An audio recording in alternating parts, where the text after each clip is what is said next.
Well. What's happening? There we are. We're working with some new stuff today over here on the Astro Weather. And one of the things I'm attempting to do, these out of my ears, is I'm attempting to do some streaming over on some of these other platforms. And let me just see if this is actually working.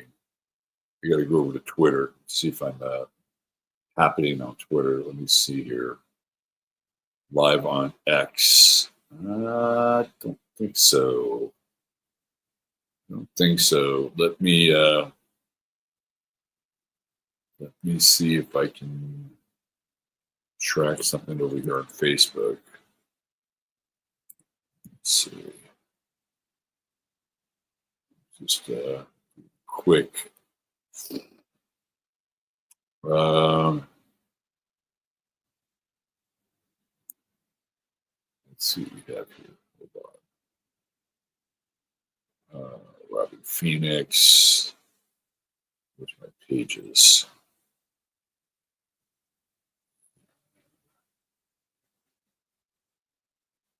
Just give me 1 second. I'll jump into this. I'm trying something. I'm trying something new. And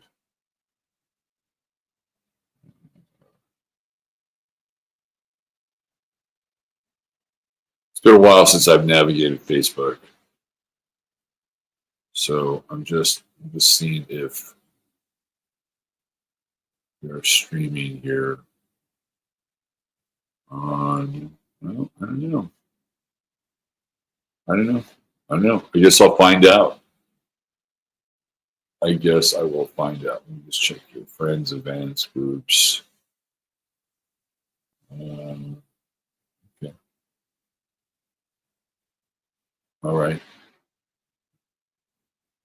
All right. Well, we'll see. We'll see what happens. I'm also trying to do some streaming on Instagram as well. Let me just check that out. Let me just see what we got here. Instagram. I apologize for this, but we'll get there. We will get there very quickly. Instagram. All right, let's see what we got going on here.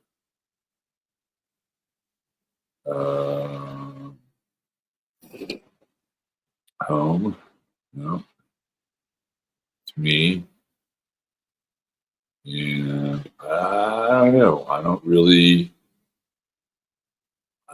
see me streaming over. If you're on Instagram by any chance, maybe you can see. Maybe you just check in here and see if I've got something going. Anyway, we are branching out, or at least attempting to branch out. I don't see myself live on X. Let me see my profile. See that here. And that is a no. All right. So just thanks for bearing with me, because I've just been trying to figure out if I am in those spaces, as the kids say. Okay. Do you guys want your comments to be seen by everybody? There's a function here that says put comments on stage. You guys want your comments to be on stage? Question mark. Question mark. All right, let's see who we have in chat here. We have, go through a quick little roll call. The California Contrarian. KK, I'm currently looking at upcoming California flood. Last time, a lake 300 miles long, up to 60 miles wide, formed in the Central Valley. That would be nice. Central Valley could always use the water. Barbara Boots, these late nights are going to be a habit. Watch out for them. But at least now I'm better caught up on my paperwork and accounting. There's not enough productive hours in the day. But if you're a generator, I think it can work for you. You're a generator because you can just run your energy and then expend it and then fall asleep. Unlike projectors who have a very unusual relationship with sleep. DJ MC, he checked in at 1:20 a.m. Lynette Jardine, she checked in at 3:30. The BC at 3:49. The new next reminds me of the twins and the man with the golden gun, the only movie where the bad guy is only identified by having 3 nipples. Now, there is some factoid for you right there. There's some factoid. Isn't that Christopher Lee? It's Christopher Lee and the man with the golden gun. Christopher Lee was a great actor. That's so interesting about the flood in the 1850s. Yeah. The 1850s is the reset. If you guys aren't familiar with it, it is the reset. Let's see. Misbehaving 2. Yes, the 2 Chinese nationals snuggling dangerous fungus through the Detroit airport. Yeah, we'll talk a little bit about that on 15. I don't have the link for 15 up because, well, just because I don't, but I will. Yes, and that gets into something we were talking about on Sunday night, where I was talking about this sort of look out for like a new COVID or new something along those lines that was going to get people's attention. And look, there's been a war that's been waged on this country and the people of this country for how long now? I mean, we could really break this down, like since the post 50s, post 1950s, post World War II, I would say so. But it's really stepped up since, I would say, 2000. The last 25 years, we have been in the crosshairs of an asymmetric war. And some of that I'll be talking about on 15 Minutes of Flame. And what you just brought up, Misbehaving 2, is exactly what I'm referring to. Sue Leonard, oh my God. Oh, geez, that is brutal. I'm so sorry, Sue. My brother had a massive heart attack and died after getting the health clearance. Wow. That is heavy. You know, look, I'm gonna play God for a moment. If you're going to go, the heart attack is probably the absolute best way to go. It's quick. You don't linger for days, weeks, months, sometimes in some cases years on end. And it is swift, it is sudden, it is very difficult for the people that are left behind because there's no sense of real closure, right? Person is here and then they're not. This is one of the downsides of the heart attack. One of the upsides of the heart attack is that it does ameliorate suffering, long-term suffering. So I'm very sorry for your loss, Sue. But if I'm playing God, it is probably the most compassionate way for people. By the way, Paramahansa Yogananda always said that death by a heart attack was also the most spiritual way to go. Let me change my microphone. I'll probably sound a lot better starting right about now. Am I right? Probably. All right, let's see who else we have here. Catherine Rosen, what's going on, Catherine? Good to see you. These CME zaps from solar emissions are causing many heart issues. I'll put that up there, Catherine. Jackie Delario is here, as is Mary Grether. Hi, Mary Devon Dewar. Would you mind touching on Venus sextile Jupiter later today, just before they both change signs? My Taurus moon is ready for Venus in Taurus tomorrow. No problem, Double D. I'll be happy to talk about that. Brandy Herrera is with us. So is Janine. So is Stephanie Hunter. My guy Ryan is here. Sharon Lewis. Hi, Sharon. And this is Stephen Burns. These sunblasts are zapping our DNA. Yeah. So I've heard this theory that it is, in as much as we are having these very intense solar flares or CMEs, that the actual membrane of the dome, right, of the realm of the world that we're in has become much thinner. So it's a very interesting sort of chicken or egg debate whether the sun is actually pumping more extreme versions of CMEs, or the CMEs are roughly the same and our ability to shield them is compromised. I don't know the answer to that, but it's an interesting, and maybe it's both. The two don't necessarily have to be mutually exclusive now, do they? There we go. Yeah, come on over to locals. Thank you, Ryan. Tom Jordan, he's here. Hit like and subscribe. Thank you, Tom. Yes, the readings have heated up over the last couple of days. I'm a busy fellow. Road trip, Darlene, what's happening? She's on the run today. Have a great day.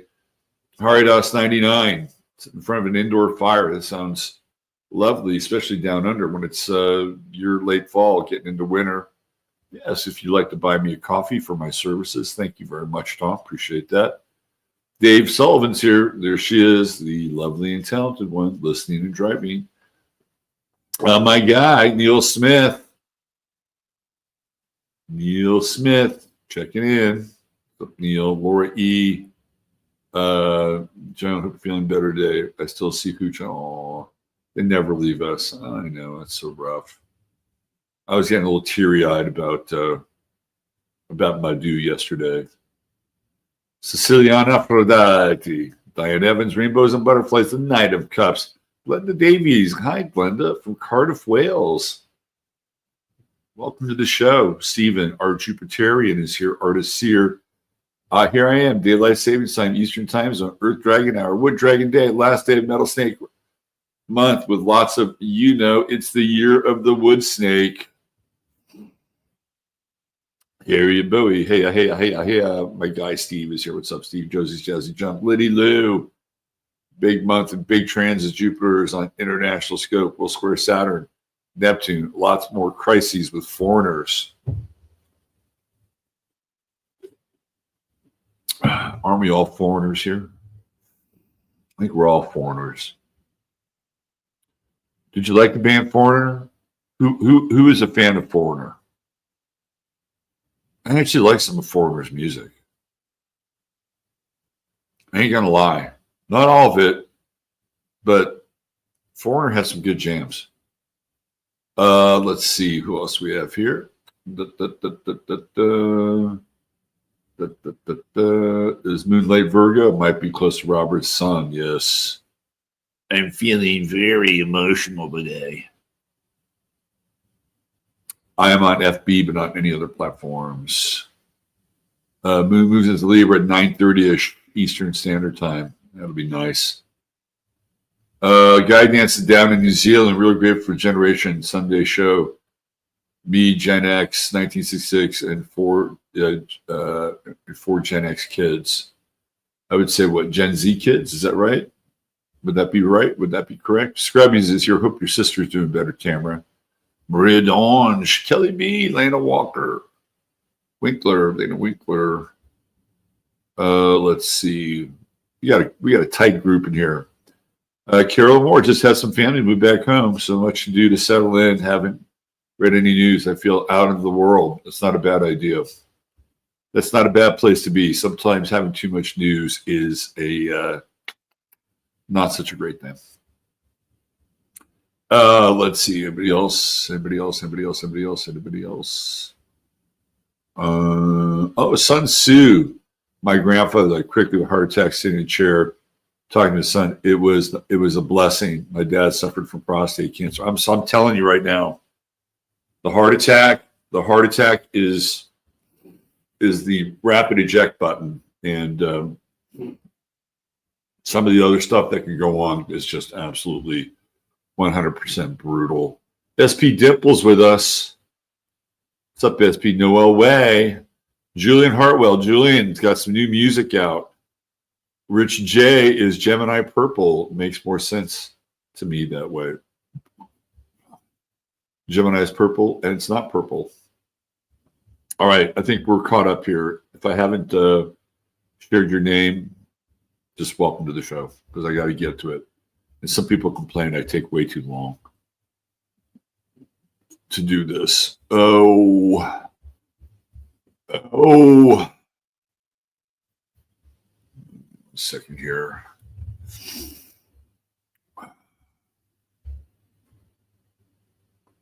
Okay. Just going to crank this up. Right there. Right there. In my late night peregrinations. I was up late last night because I'm trying to do some smoking today on my electric smoker.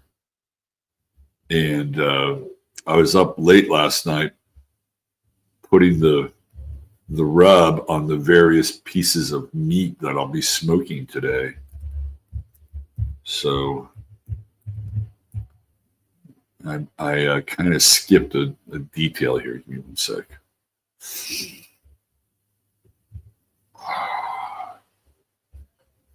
Alrighty.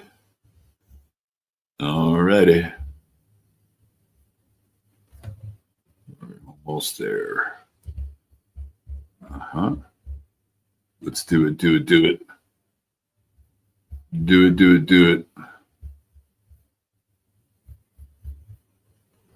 Okay.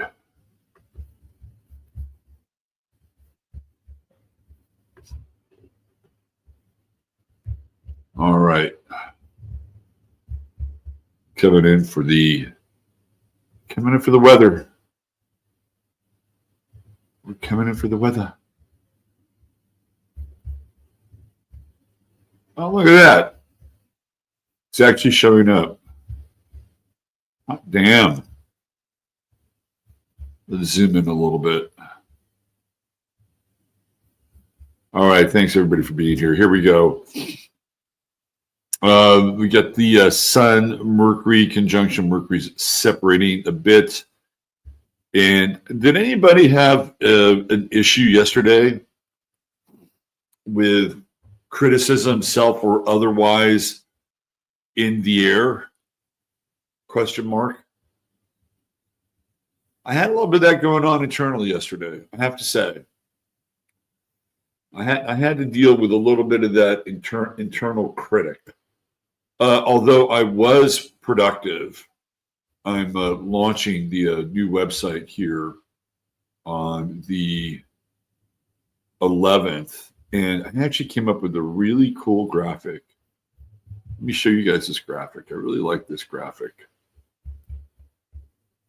I know I'm being a little indulgent, but what the hell? Let me show you this. Okay. So I came up with this graphic yesterday, and that's one of the thumbnails. That is the thumbnail that I'll be using for the various readings that you'll be able to purchase through the website. And I thought, this is a pretty cool graphic. So I was productive. Yesterday. And that was a way for me to stave off the self-criticism. Because I do have Jupiter in the first house in Sag, so I get a little lazy. So yesterday I was on the productive tip. So here we are with the moon at 29. Oh, that critical anaretic degree. Yes, it's sitting right on my sun. Right there on my sun. And yeah, the moon has lost its juice. It has lost its juice. It is conjunct, however, the south node. I think this is one of those days where the emanations of Mother's critical past are with us. And it's such a funny assignment here on Earth. You know, I'm not sure how many of us really got uh, what would be the word I'm using? Got solid nurturing. I'm not sure a lot of us really got a lot of it, right? Like if you had two parents in your life that were solid, dependable, and present in their own way, right, without a lot of drama, boy, did you score? Did you fucking score? Because that is not the story for most of humanity. Sometimes you'll get one parent that is more available than the other. Sometimes you'll get both that are just a complete shit show, right? And then you have to kind of survive your childhood in a lot of ways. So today with the moon at 29 Virgo and the South Node here, I think it's kind of a reminder to take care of yourself, right? Because ultimately, this is what we all wind up having to do, whether we're men or women. Women have to do double time because they have to take care of themselves and they have to take care of others. It's kind of a heavy load, I will say. I will tip my cap to women in that regard. And so with the moon at the 29th degree of Virgo, women and mothers of the world, I completely salute you. This is not part of Mother's Day. This is part of the moon anaretic 29-degree Virgo day. And I also feel like it wouldn't hurt.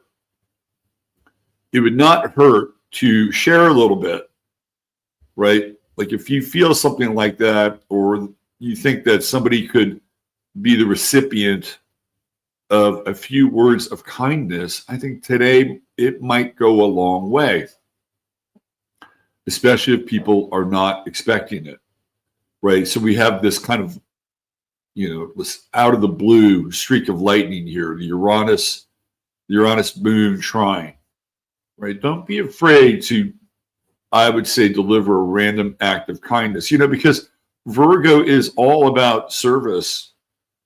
And sometimes a little enlightened lip service can go a long ways. I'm just saying, like, you don't have to spend a fortune in order to remind somebody that you appreciate them and all of their hard work. So you guys out there, right? This is one of those days. This could be one of those random flower days where you surprise the woman in your life and just remind them that you really appreciate who they are and what they do.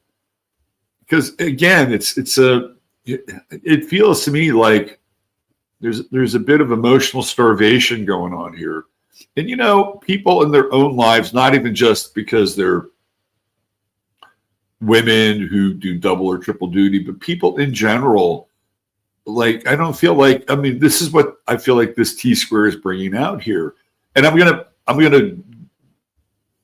to save you some hassle with it. Okay. So one of the things that I think we all do in our own lives, in our own way, is we hold up our end of the bargain. If you're watching this and listening to this, this is about holding up your end of the bargain. What do I mean by that? It means that you have invested in your life, the life of others, and you're also doing it in a way where you're mindful, self-aware, and you're doing your best to contribute something to your own inner circle and life as a whole. And that is not an easy gig. Some of you are professionals and you have ways in which you do that and connect with people, and you're compensated for it. And God bless you. We need you, right? And there are others of you who do it in your own way, and you may not be a professional, but it's a big part of who you are. And it feels like we don't always give people enough credit for their service, their intentional service, and what they do, right? Nobody's going to give you just a gold badge, or gold star just for being you. right? But I'm just going to use this moment today with this T-square, with this moon at 29 Virgo, squaring Jupiter. Perhaps I may be a bit hyperbolic here, but I want to recognize all of you today. All of you healers, all of you spiritual warriors, all of you people who have dared to look into the eyes of the sun and face the truth, all of you who have risked some form of alienation in order to stand on your principles being holy, truthful, and sacred. I just want to appreciate you and take this time to recognize you for everything that you have done and do. And you're not perfect. We're all going to make mistakes. That's how the game works. But this is one of those days where a little bit of this goes a long way. So if you do happen to cross somebody's path today and they are someone who I am referring to, or I am making a case for, share a little bit. Say, hey, I appreciate what you do. Right? I appreciate what you do. Thank you for doing what you do. Thank you for being you. And I think we could use a little bit more of that. And a lot of us are just so busy and so intent on surviving and paying our bills and, making sure that we're not going to, be some form of collateral damage when it comes to social engineering and programming, that some of these things are a luxury, right? And some of you got some Pluto and Cancer parents out there, and they weren't always the best at, let's just say, spreading the love. So maybe you want to reach out to them, especially if you got a mother or grandmother who fits that bill. With that moon, Jupiter square, it reminds me of anything worth doing is worth overdoing. You don't have to lay it on thick, but you may want to lay it on a little bit. Okay, we got Venus. You got the Venus-Pluto square. I am seeing a Venus-Pluto square drama being acted out right now. Holy Moses. Holy Moses. I don't like to get into gossip, but I'm going to get into a little bit of gossip right now. There's a very, very public, beyond a flame war. It is Hatfield and McCoy bullets across the field, and I'm just saying this because it's very public. I'm not saying anything that is not out there. But Jason Brashears, also known as Archaics, and his former flame, Dawn, are now having a very public conflict. And it is getting ugly, and it is now apparently involving money and bank accounts. I'm just saying, it's all out there. I am not gossiping, right? These are texts that are floating all around. And the reason I'm bringing this up is the Venus-Pluto square. This is, if you want to see the Venus-Pluto square in action, I'm giving you an example right here, right now.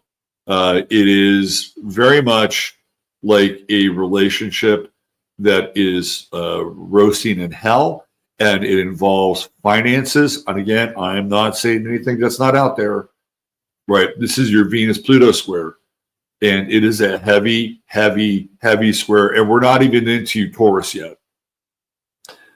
So, and I'm not going to go through and play a bunch or show a bunch of the texts, but they're out there and making a very public show of what's going on. And the reason I'm bringing it up is the Venus-Pluto square. It involves money, finances, supposed death threats. That's a Venus-Pluto square right there, right? This is like This is totally the Eurydice Persephonic square, the angle of being in a relationship from hell, being in the underworld. I think they're both in the underworld right now. I don't think any of them are without some form of personal accountability. But that's their story, right? But it's a public story. And I'm going to refrain from any more commentary on it because I'm just using it as an example. You know, when Venus moves into Taurus, some of these partnerships and agreements that people are in, they're going to start to see that there are terms and conditions involved with those agreements. And I don't think it's very good. It's like all of a sudden you're going to realize, holy shit, you mean, now it doesn't mean that you've actually signed a contract, although there is that, right? There is that component to it. And I'm going to come right out, right? And, you know, people are going to find out that there are devils in the details. Some of this, I think, if we wanted to bring it up to another level, is this big spending bill that even Elon Musk is like flipping out about. Thomas Massey's flipping out about it. Like this big spending bill is, there's pork and then there's mega pork, and it's got mega pork, and it basically undermines everything that they did with Doge.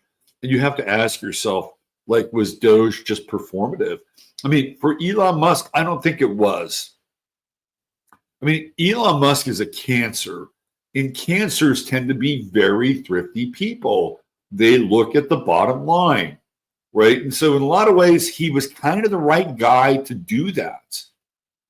And he was the guy that could get into these systems and use the technology and find all of these, you know, hidden costs and all these, you know, funky borderline black budget stuff, right? And then once it all comes up and comes out and then absolutely nothing is done with it, well, I would be a little pissed. And that is now the case. So we're headed into that Venus Pluto square where, again, from a big picture level, that budget has some pretty intense items that are associated with it. One of which is that the government has absolute utter control and say over artificial intelligence. So if you're a state and you have some kind of lobby in your state, let's say Florida seems to be pretty on the money when it comes to stuff like this. If you're Florida and all of a sudden you realize, man, AI is really, really a threat, and you want to have your own legislation about what AI can or cannot do, you won't be able to do it because what's in this bill will completely override it, right? So this is, you know, the hidden clauses, the terms and conditions that people are going to find out with this Venus-Pluto square. And once you find out, you're like, well, how do I get out of this? You can't. I mean, it's going to be very, very difficult. So hopefully a lot of you have refrained from big purchases, buying stuff on credit, you know, especially if there's certain clauses, like you got a new credit card and the rate was kind of good when you got it, but you didn't really read that fine print. And it's like a year later, your interest rate in that credit card goes to like 25% or something like that, right? This is what happens with this upcoming Venus-Pluto square. And especially early, because when Venus goes into Taurus, like it's going to have the most potency when it goes into that sign. So, you know, that's going to be a pretty intense transit. And I also feel like there's just in general heavy economic burden that goes along with this in general, not just, you know, in your credit card statement, but in general, right? So it's going to be a very, very interesting trend. We're going to have essentially, we're in it now, right? And we're going to have another at least 7-8 degrees. So that's about 2 weeks. Now, if you are trying to get out of something that you rue the day that you got into, the Venus-Pluto square can be helpful because that's where the heavy lifting takes place. And you can liberate yourself from a situation where you feel so entangled that that literally you almost want to give up, but don't. So we're going to continue to track this because it is a big transit. It's a really big transit. We're going to have the moon going into Libra a little bit later today, which puts us in a direct opposition with Neptune. So we go from self-criticism, kind of a heavy duty, wish I would have done this, could have done more of that, especially if you've just lost a loved one. There's always this sense that, man, I wish I could have had one last tea or coffee or meaningful conversation. Don't beat yourself up. Just don't beat yourself up. It's okay. So we go from that to the moon in Libra, opposite Neptune, and we all of a sudden put on some rose-colored glasses, which really wouldn't be the worst case scenario. So over the next 24 hours, 48 hours, we've got the moon coming in, trining the sun, trining Mercury, trining Jupiter. I would say that the emotional harmonic gets much higher. There's better resolution. There's a lot more win-win synergy in the air. So I would say, Thursday and Friday, we're at a really, really nice building phase with the moon. We're at waxing. We're moving into waxing gibbous, which is in terms of moon cycles, it's a really good time to continue to build, right? We're building up towards the crescendo of the full moon. So it is actually a really good phase. Over the weekend, we're going to get into that moon in Scorpio, and that's a bit of a different conversation. We'll address maybe some of that tomorrow. Still have this Venus-Mars trine going on. Again, they've just been doing this tango, right? This spicy little fiery tango here. And I like it. Mars is now in that third decan, that Sag decan. And there is a rebelliousness brewing, right? Especially in that Sag decan, there's a rebelliousness brewing. There's a sense here that you're not really ready, willing, and able to just swallow the status quo. Like that, status quo. Bit of a play on words. Okay, let's get into our True Hemp Science star of the day. As we got a pretty good pace today. I think we have a pretty good pace today. All right, let me do the banner here. Do a little banner action. And let's flip on over to our True Hemp Science star of the day. And True Hemp Science, for however long they are True Hemp Sciencing, they are your one-stop shop for all your CBD needs. I'm going to have a little tincture, actually a lot of tincture, of Solara. Cheers.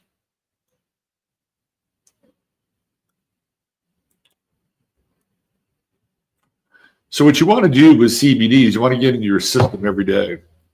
So just by doing this show, I'm getting CBD into my system, and you're soaking up, right? You're soaking up all these wonderful cannabinoids that your cells are actually craving.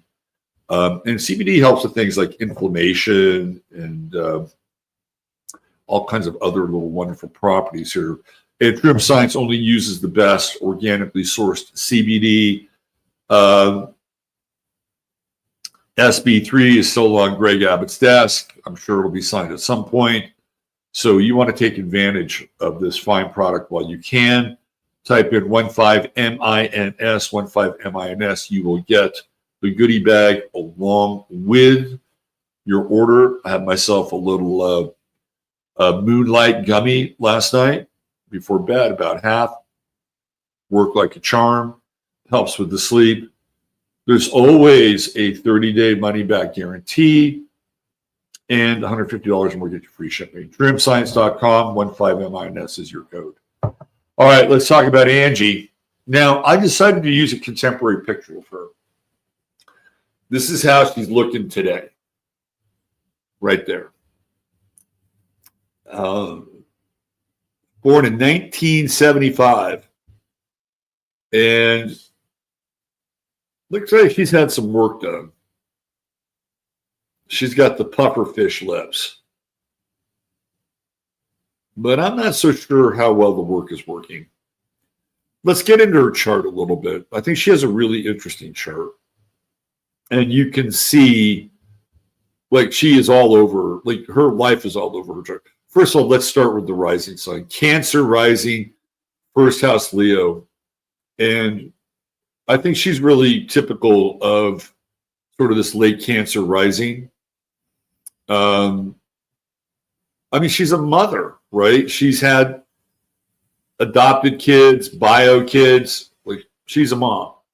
And she has Venus and Cancer right on the ascendant. Look, I've always thought she's an incredibly attractive woman. Now, she may be ugly on the inside. I don't know. Right? But she's got that Venus and Cancer on the ascendant. And so she is pretty much known for her what? Her beauty. Right here. It's right there, Venus. That's her beauty. Now, what's interesting is that this is where Billy Bob Thornton's son would show up. And if you know about my 12th house show, Billy Bob Thornton has a 12th house son.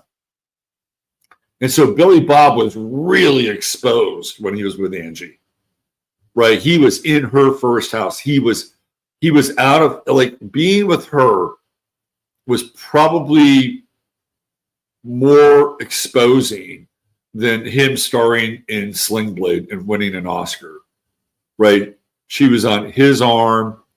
And man, when they were together, I don't know what kind of drugs they were doing, or whether they were just in this hyper-hormonal bubble. I think there's this one interview where they show up somewhere and they're on some carpet, and basically Billy Bob Thornton is saying that they had sex just before they got, meeting in the car. Right. And then they had this weird thing where they had vials of each other's blood. I mean, all that was very, very public. And this is one of the things that Billy Bob Thornton said about Angelina Jolie, that he felt recognized and seen. That's a very interesting statement because his son was in her first house. So she was, in a lot of ways, his everything. And I don't know what flipped. Maybe it was the kid thing. I don't know. But the next thing you know, he's exit stage left and he's out of there, right? And he's retreating back into his 12th house. Now, what else I find interesting is that her mother is French. Right, so she has the moon in the 9th house, which is, she comes from another place, right? Even though she was born in Cedar Sinai, her mother is French. Her father, John Voight, married a French actress. And she has a, if I'm not mistaken, isn't it a half-brother who is also French? Right, so she's got this kind of international maternal vibe. And the other thing about Angie Jolie is the first movie she really, well, there was what, Girl Interrupted, like that was her first sort of critical kind of acclaim, that movie. But she's also a Tomb Raider. She's Lara Croft, which is an action movie. And Aries is action, right? This is what Aries is. It's action. And she's also in that movie with Brad Pitt, which is where I think they meet Mr. and Mrs. Smith, which is where they both play two agents, and it's a really obnoxious film. It's all about gunplay and fighting, the two of them trying to kill each other, which probably becomes a bit of a metaphor, perhaps, for their marriage. Also, there's a kind of an infamous story where the two of them kind of consummate, their union, and it's in Africa, right? Like they're on a safari. Isn't it nice to be rich and famous? You just go off on a safari and, get a tent and then screw like crazy and sound like animals in the jungle, which is really what the reportage of that was about. And again, it's very ninth housey, right? There's a lot of passion, and it takes place in the heart of darkness in Africa. And so somewhere down here is Mr. Pitt, because he is a Sagittarius, and they are opposites, and opposites in men and women, they do attract. How long could that marriage last? I'm not sure how long any marriage or relationship could last in her life. She has a Venus-Uranus square. She does not want to be tied down. She doesn't want to be, and as much as Brad Pitt probably didn't want to be tied down, she doesn't want to be tied down either. This is a woman who is not easy to be with. Okay, she can turn hot and cold like a faucet on a sink. She has the Venus-Jupiter square, Venus-Moon square, Venus-Mars square. I would say that she has a lot of charisma. We know that, right? And there's a lot of sexuality here with these Venus squares. And Jupiter on the midheaven is pretty auspicious. And she's going to get the attention of what? Men in Aries. Now, the other thing, too, here is that we know that she's had some weird shit, right, with her children. First of all, she's adopted some kids. They got that kid Maddox, right? And it feels to me like Neptune really plays a role in adoption. And the fifth house is children. But then there's like the weird story of Shiloh, where Shiloh is a girl, and then Shiloh is a boy, and now she's a girl again, which is very, again, Neptunian when it comes to children. Like, well, what are they? Are they a boy? Are they a girl? What's the story here? Well, now she's back to being a girl. So they must have gotten out of that deal. I think she would be very difficult to live with. She has Uranus in the fourth house. I think she could be explosive. I think she could throw shit. She's a person that can throw shit easily, right? With Uranus here. And her own upbringing, I think, was probably pretty erratic, bouncing back and forth between France, the United States, not having a real sense of home per se, right? With Uranus in the fourth house. What else? Well, we know she's smart. She's got Mercury and Gemini, trine Uranus. So she's pretty intelligent. She'd make a really good spy. She'd make a really good asset. Maybe she is. Saturn in the 12th house, I don't think anybody really understands her. I think she feels that way. I don't know, maybe one of the few times she felt like she was seen was with Billy Bob Thornton when he was occupying her first house, right? But Saturn in the 12th house, it's like you can be really famous, wildly famous, paparazzi famous, walk into a room and everybody recognizes you. But with Saturn in the 12th, doesn't matter. You can still feel incredibly isolated, alienated, alone. She's got issues with her mother. Saturn moon square right there. I wouldn't say she blames her mother, but there could be some of that. She also has the penchant for radical forgiveness with the Jupiter moon. She's got a temper. No doubt, man. She's got a temper. I wouldn't want to cross this woman, although she's probably mellowing a bit with age, I think. Right? She's very fucking involved in social justice and UNESCO and all of these groups, right? And that is a big, big part of her 11th house. Sun, Juno, Mercury, she's the spokesperson for fill in the blank, right? I don't think she's doing much acting these days. I'm not sure there's a huge role for Angie Jolie. She might have one or two. It'll be interesting to see what happens when Jupiter is in her first house, which is we got 2 more Jupiter cycles. I'll tell you what, the thing that always weirded me out, and this does have to do with both the sign of Cancer and then Cancer itself, right?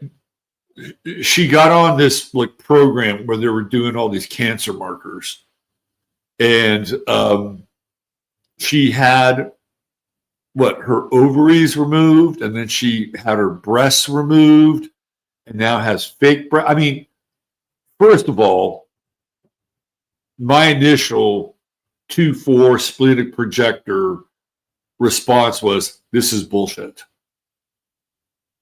Because that's really, really radical, right? To have all those parts of your anatomy removed so that you can show other women that if you're proactive and you remove your ability to procreate and lactate, that you're going to dodge cancer. I thought it was really fucking weird. And maybe she did it. I don't know. But my first reaction was, this is bullshit. And what this is marketing. And again, it feels to me like we're getting into that Saturn in Cancer, Venus in Cancer, especially Saturn here, which is the hidden motive, and squaring Chiron. And she's going through her Chiron return. It's going to be very interesting to see what this woman does after her Chiron return. Literally coming off the roof, right? This is like the roof of the chart up here. She's coming off the roof. I just thought that was like really, really weird. But again, it's a lot of that 11th house stuff. And she's like the spokesperson for, this group or that group.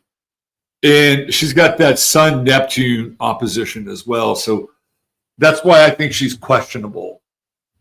That's why I think it's fairly questionable in a lot of ways. Yeah. And then Pluto in that 3rd house.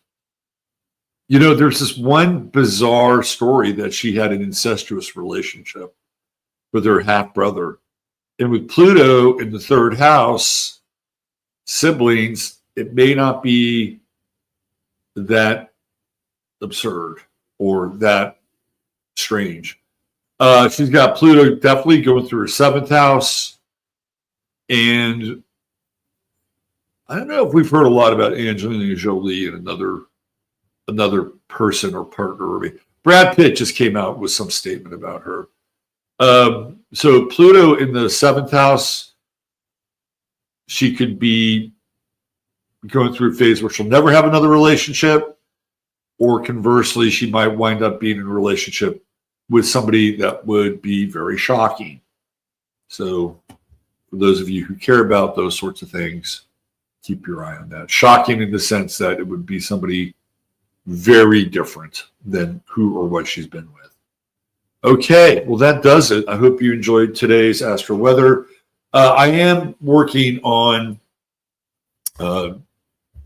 the Rumble show. I got sidetracked last night. And let me just put the link up here for my Rumble channel so that you can always go to the channel, right? And there are these things, they're called bookmarks. They're antiquated, but they were really helpful in that you can use the bookmark. Why is this happening? When I need to go to Rumble, I get... okay, hold on one second. I got to do this before we go. Hold on. I hate to do this, but I'm going to blink out for just a minute.